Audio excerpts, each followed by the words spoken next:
Assalamualaikum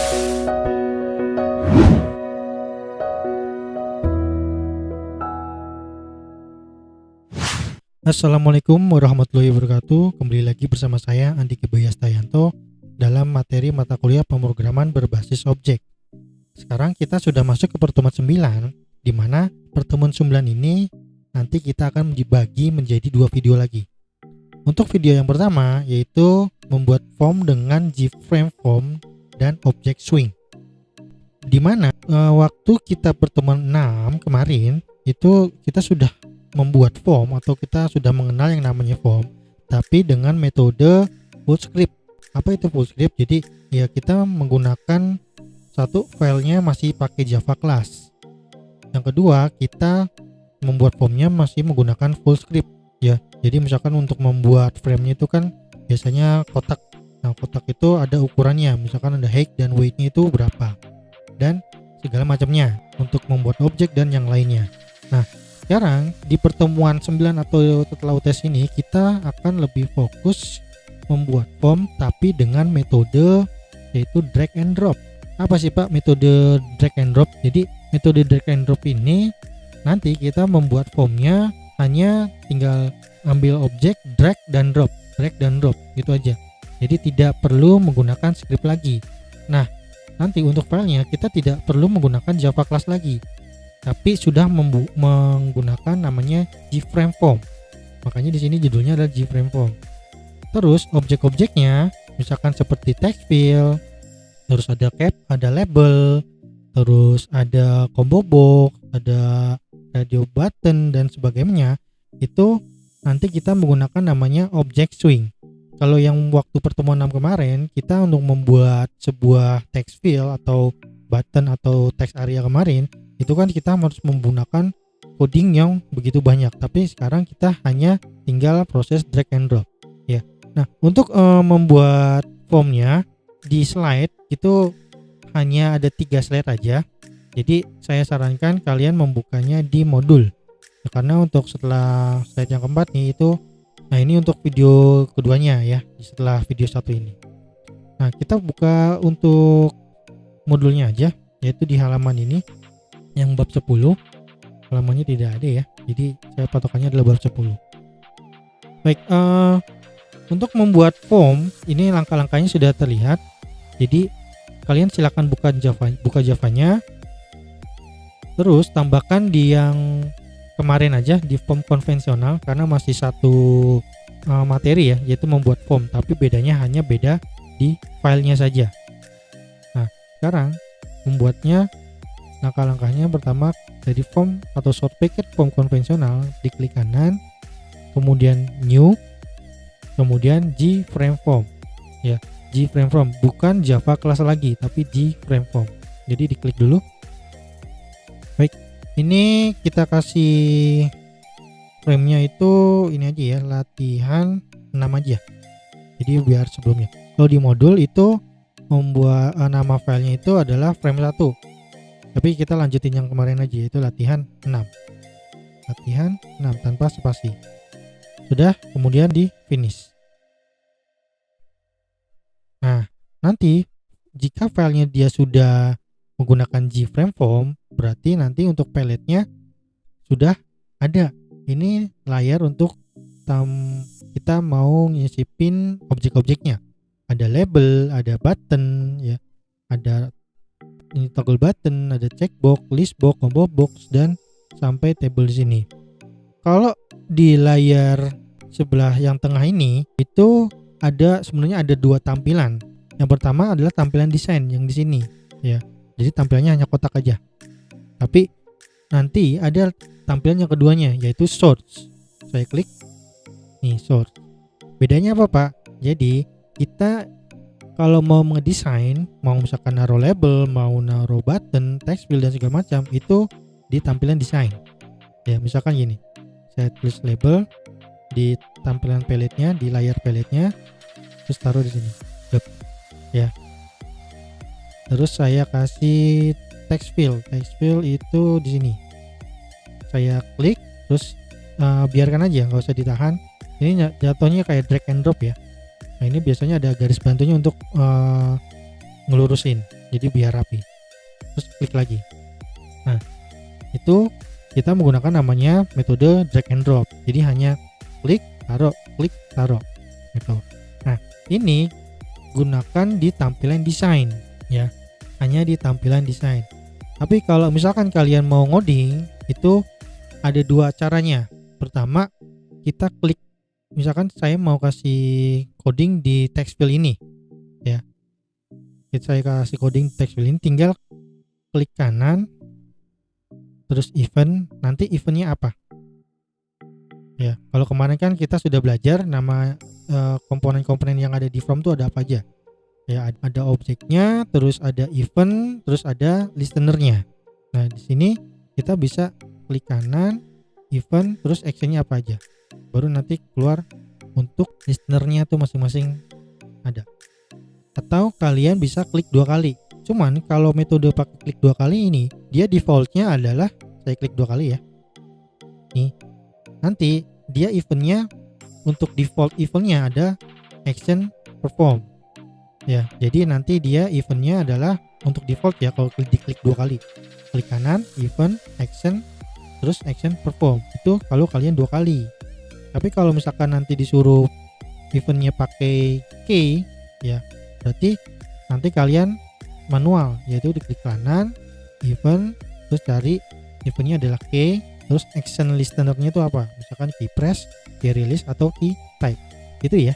Jadi di sini ada 2 tampilan, sekali lagi di sini ada 2 tampilan, mohon dipahami baik-baik. Nah, sekarang kita akan mendesain untuk latihannya. Pertama, kita bikin tampilan form di bawah ini, ada nilai 1, nilai 2, terus hasil. Ini menggunakan label. Terus yang ada kotak 3 ini itu menggunakan namanya text field. Nah, untuk yang kali sama-sama dengan, berarti pakai label lagi ya. Nah, coba di sini silakan kalian desain, saya juga sambil desain nih. Baik, sekarang kita akan mendesain ya. Pertama, berarti kita harus membutuhkan ada labelnya 1, 2, 3, 4, 5, kemudian ada text fieldnya ada 3, berarti tinggal kita taruh dulu aja. Text fieldnya tadi ada 3, berarti kita tambahin 2 lagi, 2, kemudian 3, kemudian labelnya ada 5, berarti kita tambahkan 4. Label tadi mana, label 2, 3, 4, 5. Nah, sekarang ini kan masih berantakan, kita akan rapikan seperti ini. Berarti kalian akan selalu berpatokan dengan properties di sini. Misalkan gini, J label 1, edit text label nilai 1, variable name-nya strip. Berarti kalian lihat dulu, J label 1 masuk ke formnya, berarti yang ini. Nanti kalian rubah untuk edit text-nya, yaitu ini labelnya nggak usah ya, nilai 1 aja. Jadi tinggal diklik kanan aja, klik kanan, edit text, berarti kita kasih nama ini nilai 1 itu ya. Terus yang berikutnya ada nilai 2, berarti nanti ada hasil, kemudian ada perkalian dan sama dengan, nanti ini aja langsung. Kita sebenarnya bisa klik kanan edit text atau klik 2 kali ya, enaknya sih klik 2 kali, nilai 2, kemudian ini hasil. Terus label 4 ini tadi perkalian, terus label 5 adalah sama dengan ya. Saya rapikan sebentar. Nah, nanti ini sudah untuk label. Sekarang ada untuk text field. Nah, text field di sini lihat, kolom untuk edit text-nya di stripin, berarti dikosongin ya. Terus untuk variable name-nya kita kasih nama, untuk J text field 1 adalah T nilai 1, J text field 2 adalah T nilai 2, dan yang hasil adalah T hasil. Berarti kita klik kanan untuk text field 1, kemudian edit text. Kelemahannya di sini kalau kita kosongin, nanti text field-nya akan mengecil, atau dia menyesuaikan jumlah teks yang ada di dalamnya nih. Misalkan saya kosongin, terus dia mengecil ya. Nah, depotnya kita adalah harus besarin lagi. Nah, nanti untuk kasih variabelnya, variabel name-nya, klik kanan di text field-nya, kemudian change variable. Nah, new name-nya adalah tadi T nilai 1. Oke. Terus yang berikutnya kita kosongin lagi. Terus kita ganti namanya.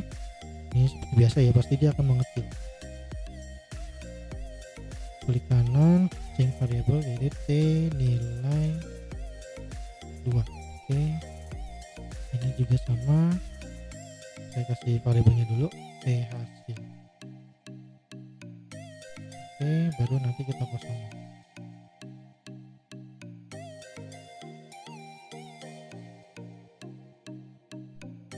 Oke, kalau berantakan sebenarnya nggak apa-apa ya, yang penting runningnya dulu. Baik, ini sudah jadi desainnya, nilai 1, terus ada kali, nilai 2 sama dengan, terus hasil. Nah, sekarang kita akan masuk ke dalam tahap pengkodingan. Pengkodingan kita lihat dulu. Misalkan disuruhnya mau taruh di scriptnya di mana nih? Misalkan di sini. Ada ketentuan proses dari program ini adalah kita input nilai 1 dan nilai 2, lalu tekan enter untuk menampilkan hasilnya. Berarti kalau misalkan kita input nilai 1, input nilai 2, di enter, nanti codingnya ada di text field 2 ya. Kenapa Pak ada di text field 2? Karena prosesnya tadi dan di nilai 2 ini di sini tekan enter, berarti mau nggak mau codingannya dia harus ada di nilai 2. Nah, di sini kita menggunakan namanya enter. Berarti kalau menggunakan enter itu menggunakan keyboard, dimana nanti untuk eventnya kita menggunakan namanya key ya. Kita menggunakan namanya key. Key-nya nanti action listener-nya kita menggunakan key press ya. Di sini silakan kalian baca lagi. Untuk mendapatkan hasil dari perkalian nilai 1 dan nilai 2, kita membutuhkan event key press gitu. Karena di sini kita menggunakan tombol enter ya. Seperti itu. Jadi cara ngisi scriptnya berarti di sini sudah dijelaskan. Di nilai 2 diklik kanan event, kemudian key.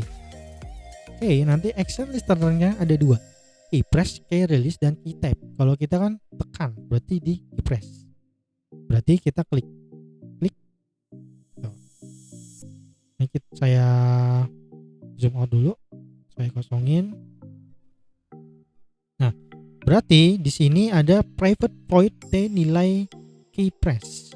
Untuk proses untuk metodenya ini yang kayak private dan segala macam, kalau bisa kalian tidak boleh ketik sendiri atau ketik manual. Kalau bisa kalian gunakan metode yang ini ya. Kenapa Pak? Karena setiap kita mengklik event ya, mau event apa aja, ini kita namakan namanya prosedur. Prosedur itu nanti ada pendaftaran prosedurnya. Gimana Pak pendaftaran prosedurnya?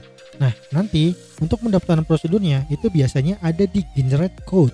Gimana Pak? Ini lihat di halaman atau di baris 26.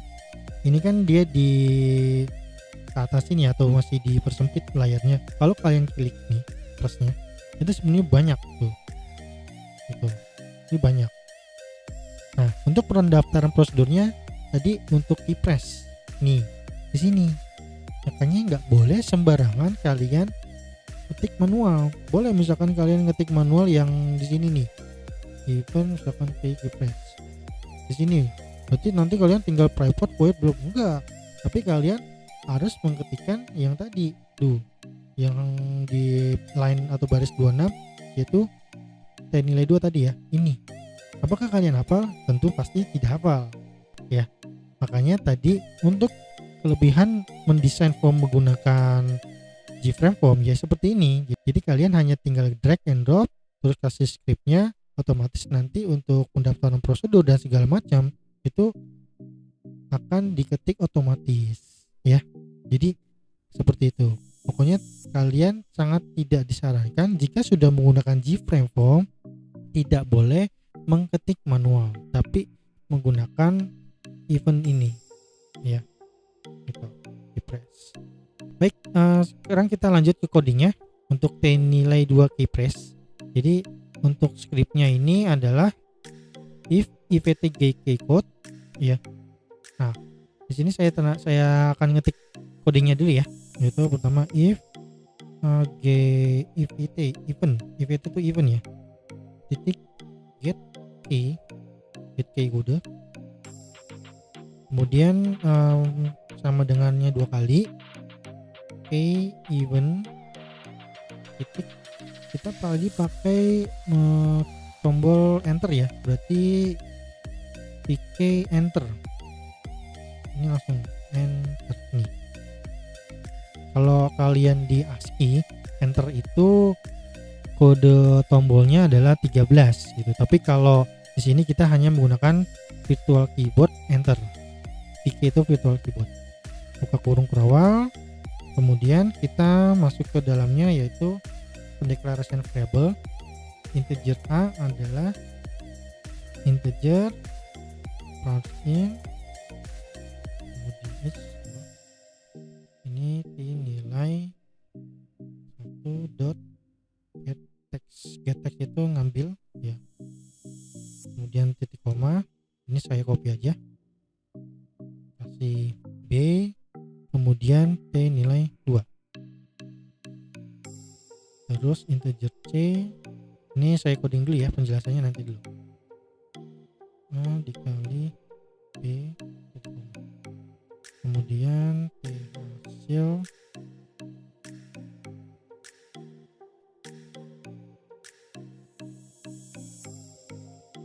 text integer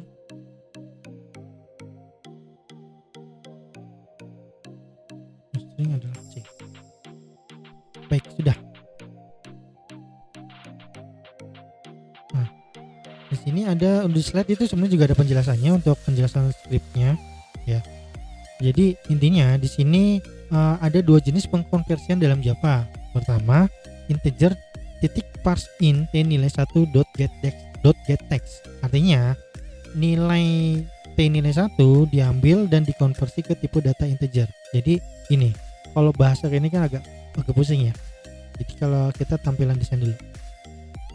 Untuk Java sekali lagi dimanapun bahasa pemrogramannya pasti kalau dia tampilan di antarmukanya pasti tipe datanya adalah string, dan string tidak dapat dihitung atau tidak bisa dihitung. Makanya kalau misalkan ada perhitungan, dia akan mengkonversi tipe data. Jadi gini, kalau di antarmuka di sini dia harus bertipe data string. Tapi kalau misalkan ada proses perhitungan, jadi tipe data string ini kita akan harus convert ke tipe data yang bisa dihitung. Dalam hal ini tipe data yang dihitung adalah integer. Jadi kita akan konversikan dari string to integer, kemudian jika hasilnya sudah ada, baru nanti dikonversi kembali yaitu integer to string. Ya, paham ya sampai sini ya. Jadi pokoknya dibalikin dari string ke integer, nanti di integer ada proses perhitungan ya. Nanti kalau sudah ada hasilnya, tipe datanya itu kan masih integer, kita balikan lagi atau kita kembalikan lagi ke dalam tipe data string. Seperti itu. Nah, di source-nya saya jelaskan yang if even get code ini fungsinya apa Pak? Fungsinya adalah kita akan melacak sumber prosesnya atau actionnya itu dari mana. Di sini actionnya adalah dia berupa get key code. Get key code itu maksudnya kita ambil kayak semacam bilangan ASCII ya. Nanti key eventnya atau keyboardnya lah ya, misalkan adalah keyboardnya lah. Keyboardnya itu adalah virtual keyboard enter. Berarti nanti di keyboard dia akan menseleksi mana nih yang enter. Oh, ini enter gitu. Udah, kalau sudah di proses enter, ini prosesnya nih. Ya, dia akan cari enter. Baru nanti dideklarasikan dulu. Kenapa Pak dideklarasikan? Sebenarnya untuk penghitungan itu ada 2 cara ya. Ya, ada 2 cara. Kalau ini menggunakan cara pertama. Kalau nanti cara keduanya nanti saya akan jelaskan deh pelan-pelan deh. Soalnya kalau untuk cara kedua itu scriptnya agak panjang. Jadi dari kiri ke kanan dia bisa memanjang, makanya takutnya layarnya muat. Tapi saya akan jelaskan untuk metode yang pertama, yaitu menggunakan deklarasi variabel. Sebenarnya lebih simple gitu, lebih enak gitu. Jadi kalian nanti paham. Jadi integer A adalah isi dari T nilai 1. Gitu. Integer B adalah isi dari T nilai 2. Nah, kenapa di sini Pak integer A sama dengan integer titik parseIn? Gitu. Tadi saya bilang semua yang ada di pemrograman atau tampilan pertama itu atau GUI-nya menggunakan tipe data string. Nah, karena nanti T nilai 1, T dan T nilai 2 itu ada proses perhitungan, makanya dari string kita akan konversikan ke integer. Berarti prosesnya adalah integer titik parseIn. Gitu. Ya. Apa Pak yang dikonversi? Gitu. Yang dikonversi adalah T nilai 1 getText. GetText itu mengambil yang kalian input ya. Jadi nanti T nilai 1 sudah dikonversikan ke dalam tipe data integer dan ditampung variabel A gitu ya. Yang integer B itu sama integer titik parseIn, yaitu T nilai 2. T nilai 2 berarti ditampungnya di variabel B. Kemudian integer C sama dengan A dikali B gitu. Berarti variabel C A dikali B itu sudah menggunakan tipe data integer. Jadi sekali lagi variabel C, A dan B menggunakan tipe data integer. Nanti dia bisa langsung dihitung. Kemudian nanti hasilnya ada di variabel C. Berarti T hasil titik setText. Ya. Silakan kalian ingat-ingat untuk getText itu tugasnya adalah mengambil inputan. Tapi kalau untuk setText itu tugasnya adalah menaruh, atau bahasa enaknya tuh getText itu adalah ngopi. setText itu adalah paste, gitu aja. Nah, setText variabel C. Nah, karena variabel C tadi tipe datanya integer, makanya kita harus konversikan ke dalam string. Makanya di form itu kan saya bilang form itu harus tipe datanya string, atau yang ditampilkan harus wajib tipe datanya string. Makanya dari integer kita akan konversikan ke dalam string, yaitu perintahnya integer titik to string. Apa Pak yang dikonversi? Yaitu variabel C. Variabel C nanti akan ditampilkan di text field hasil. Gitu. Paham ya? Nah, kalau misalkan kita jalankan, jadi jalankannya tinggal klik formnya aja, klik kanan, run file. Nih. Gitu. Misalkan saya input 5, kemudian nilai 2-nya 5, berarti 5 dikali 5. Nanti di nilai 2 kita enter. Berarti munculnya di hasil. Nah, kalau saya enter berarti nanti untuk codingan yang ada di nilai 2 itu akan proses yang di sini gitu. Nah, jadilah yang namanya codingan atau sebuah form yang sudah di coding ya. Cara close-nya tinggal di close. Nah, gimana Pak kalau saya mau membuat yang lain? Misalkan tambah. Bisa. Misalkan saya tambahkan di sini aja deh. Kita rubah ke key-nya aja. Sebenarnya kalau untuk tambah ya tinggal gini aja, ditambah aja, ganti. Terus kita jalankan lagi. Misalkan 20 tambah 20, enter 40 gitu. Jadi tergantung prosesnya itu kalian maunya gimana. Gitu ya. Asalkan nanti jika ada proses perhitungan, kalian harus konversi. Dan nanti kalau sudah dapat hasilnya, kalian kembalikan ke dalam tipe data string. Jadi seperti itu. Ya, baik, itu materi untuk video pertama ini. Silakan kalian pahami baik-baik bagaimana cara pembuatan form menggunakan GFrame Form ya. Jadi kalau saran saya, kalian latih dari sekarang untuk drag and dropnya, terus kalian ganti rubah-rubah ininya gitu kan, biar nanti kalian luas atau tangannya biar enak gitu, jadi biar nggak kaku gitu. Baik, sampai sini materi untuk video pertama, yaitu pembuatan form dengan GFrame Form dan Object Swing. Silakan kalian pahami baik-baik. Silakan kalian tanya jika masih ada yang bingung di WhatsApp grup atau WhatsApp pribadi saya. Komen, like, dan subscribe channel saya. Saya akhiri materi ini. Assalamualaikum warahmatullahi wabarakatuh. Your